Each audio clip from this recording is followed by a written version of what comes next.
یہ جو بغاوت ہوئی پوپ کے خلاف، اس میں نوٹ کیجئے تاریخی اعتبار سے سب سے پہلے بغاوت کرنے والا ملک انگلستان تھا. اس نے اپنا چرچ علیحدہ بنایا، چرچ آف انگلینڈ. پوپ سے رشتہ منقطع ہے. The first Protestant kingdom in Europe was England. اسی سے رشتہ جوڑی ویسٹ، وائٹ اینگلو سیکسن پروٹیسٹنٹس. ان میں اولیت کا شرف کسے حاصل ہے؟ برطانیہ شریف کو.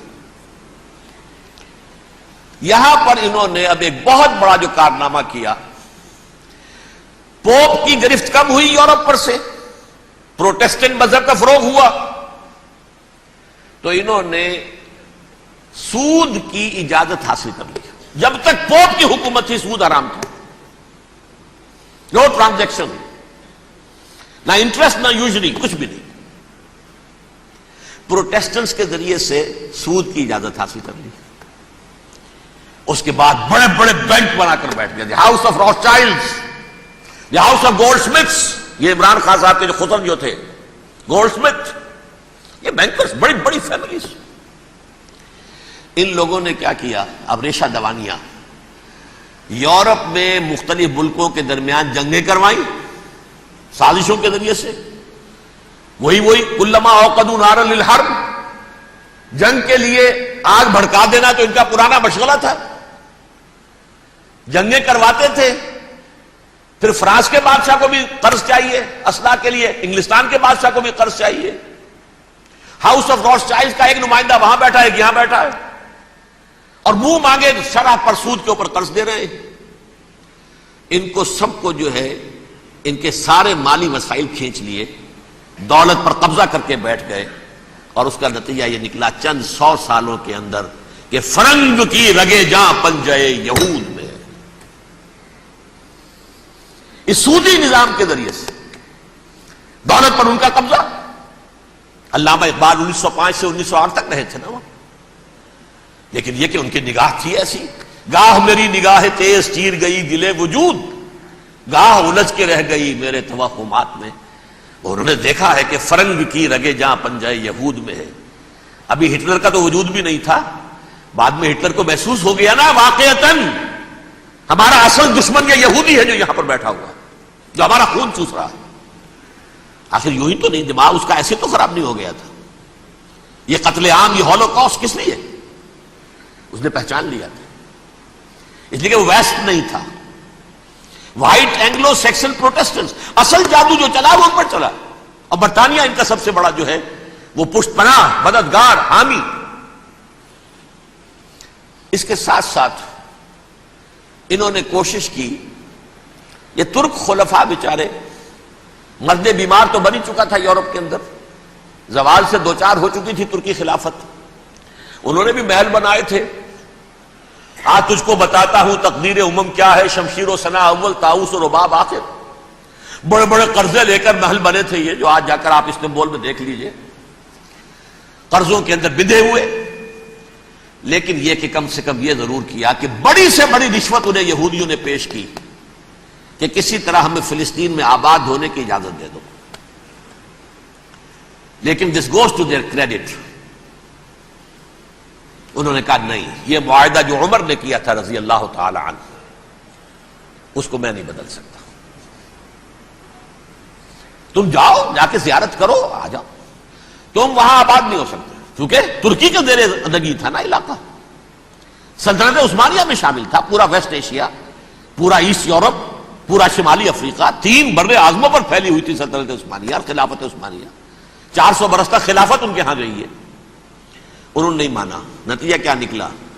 انہوں نے اس خلافت کے نظام کو ختم کرنے کے لیے سازش شروع کی. اس سازش کا نتیجہ تھا، اس کو دیکھ کر بھانپ کر ہندوستان میں تحریک خلافت چلی ہے. بولی اماں محمد علی کی جان بیٹا خلافت پر دے دو، ساتھوں تیرے شوکت علی بھی جان بیٹا خلافت پر دے دو. تحریک چلی، ابھی ختم نہیں ہوئی تھی خلافت، لیکن نظر آ گیا تھا. بڑا پیارا واقعہ ایک صاحب نے سنایا ہے کہ جب شیخ الہند جو ہیں اسیر تھے مالٹا میں، یہ 1915 سے 1920 تک رہے، تو وہاں جو تھا مالٹا کا جو کیمپ تھا جس میں کہ یہ اسیر تھے، اس کا کمانڈانٹ جو تھا انگریز، انہوں نے دیکھ لیا تھا یہ بہت فرشتہ خصلت انسان ہے، نورانی شکل ہے، تو وہ اچھا میل ملاپ تھا۔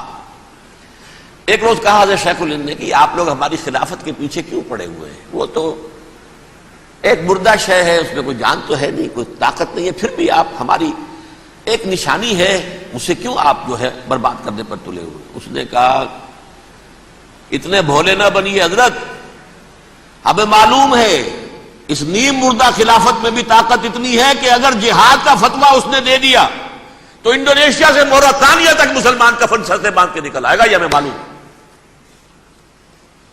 لہذا ہم نے ختم کرنا ہی کرنا۔ اور ختم کس سے کرایا؟ ایک فری میسن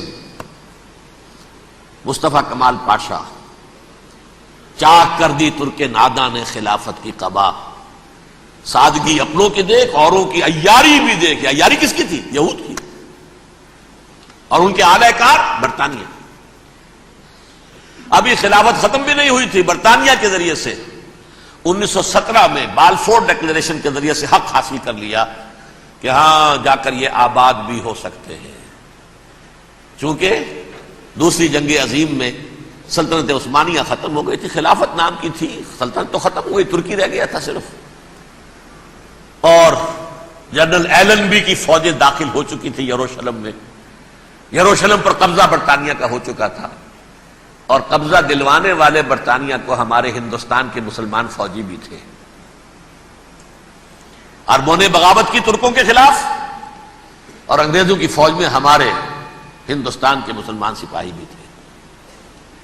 بہرحال اب چونکہ ان کے پاس آ گیا، برطانیہ نے اعلان کر دیا، بالفور ان کا وزیر خارجہ، Jews have a right to settle in Palestine، وہ جائیں آباد ہو سکتے ہیں۔ یہ 1917 کا اعلان ہے۔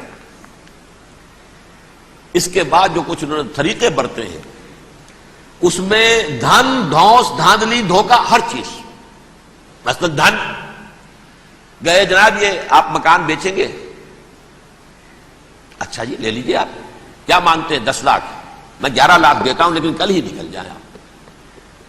پیسے کی کمی تھی نہیں، پورا یورپ کا سرمایہ ان کے پاس، بینکرز کے پاس۔ زائمسٹ موومنٹ اصل میں بینکرز کی موومنٹ تھی۔ 1897 میں جمع ہو کر انہوں نے جو پروٹوکول بنائے تھے وہ کون تھے؟ سب کے سب بینکرز تھے۔ دولت کی کمی نہیں تھی، تم 10 کی بجائے 11 لو، نکل جاؤ۔ یہ کھیت بیچتے ہو کتنے کا؟ بھائی 12 کا، ہم 13 دیتے ہیں بھائی، جلدی سے نکل جاؤ۔ یہ بھی کیا، دھن کے ذریعے سے ڈسپلیس کیا، جہاں زور چلا نکال دیا۔ اور اس کے بعد پھر جب سن 48 میں اسرائیلی ریاست قائم ہو گئی، اب اسرائیلی جو ہے عدالتوں میں استغاثے دائر کرنے شروع، یہ فلاں مکان میرے پرانے پکڑ دادا سگڑ دادا کا تھا 2000 سال پہلے، اس کے اوپر یہ قبضہ کر کے بیٹھے ہوئے، یہ میرے پاس دستاویزات ہیں۔ اچھا ٹھیک ہے، آپ نکل جائیں، یہ مکان ان کا ہے۔ اس طریقے سے انہوں نے بے دخل کیا فلسطینیوں کو، اور خود وہاں پر قدم جما کر مضبوطی سے بیٹھ گئے۔ یہ ہے کہ جو مغربی اقوام نے کیا ہے۔ اس میں سیکنڈ جو ہے رول پلے کیا ہے امریکہ نے۔ ویسٹ جو ہے اس کا نمبر 2 امریکہ تھا، اب نمبر 1 امریکہ ہے۔